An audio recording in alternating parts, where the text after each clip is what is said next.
Rarely has there been a day more anticipated than this. Okay, so we thought we knew what they'd reveal, had seen lots of highly detailed leaked images. But without the Apple take on it all, we knew we only had part of the story.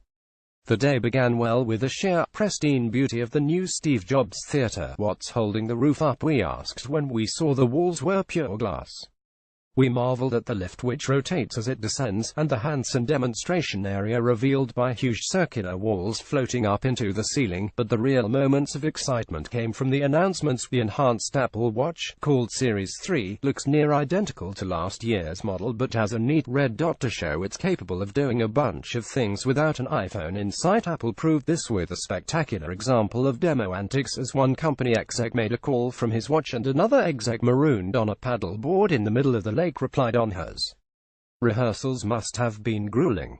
For me, the most interesting thing about the watch is the new emphasis on heart rate monitoring, which will now measure your heart rate in different situations, in recovery, resting and more. What's more, it'll even take note of when your heart rate is unexpectedly elevated. Apple Watch can help you get fit. With this update, it could prove a literal lifesaver. The watch goes on sale on the 22nd of September and you can buy it with or without cellular capability. There was new Apple TV stuff, and this looked less exciting. After all, the new box looks the same as the current model. But now, at last, the Apple TV 4K will have, as you'll have guessed from the name, the capability to display content in 4K UHD resolution.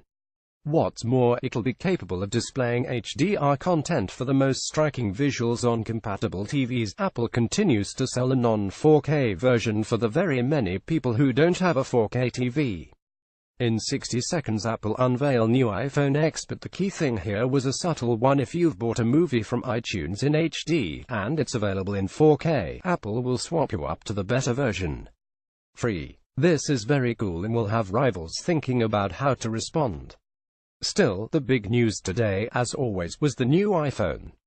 Most interest is focused on the iPhone X, pronounced 10. It's easy to see why. It looks amazing.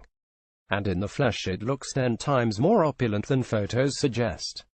The stainless steel edging gleams, the glass back is elegant and delicately colored, and then there's the screen. Well, the screen looks amazing, thanks to a combination of an exceptionally high resolution, Apple calls it Super Retina, the bright vividness of an OLED display, and the absence of practically anything other than display on the front of the phone.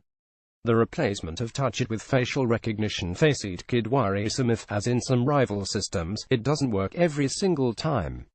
It failed once in the keynote's demo section, but I got an Apple staffer to show me over and over again to see if it was successful, and it worked every single time. To the extent that I thought it might work for anyone and grabbed it out of his hand. It didn't work for my unregistered face. And facial recognition technology also permits animojis, animated emojis which match your facial movements to create animals, and the inevitable emoji, which talk, frown and scowl as you do. Animojis in iMessage is going to be massive. Wireless charging will be great, though it comes later. And this is a very expensive handset. But since most people will be paying over the course of 2 years, this may not be a deal breaker. More annoyingly, it won't be available until the 3rd of November. That means that the new iPhone 8 and 8 Plus handsets will be selling like hotcakes to those who can't wait or can't afford the top-of-the-range model. Both these phones look fantastic too.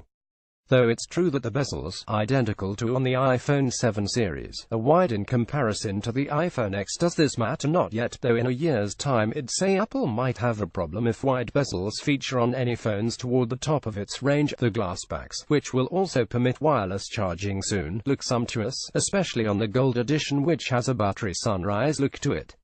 Most people will find much to enjoy in the iPhone 8 and 8 Plus. Both look like highly desirable phones, even if they don't have animojis. Find the latest iPhone X, iPhone 8 and iOS 11 news here. More about Apple iPhone X Steve Jobs Theater. Reuse content. We use cookies to enhance your visit to our site and to bring you advertisements that might interest you. Read our privacy and cookie policies to find out more.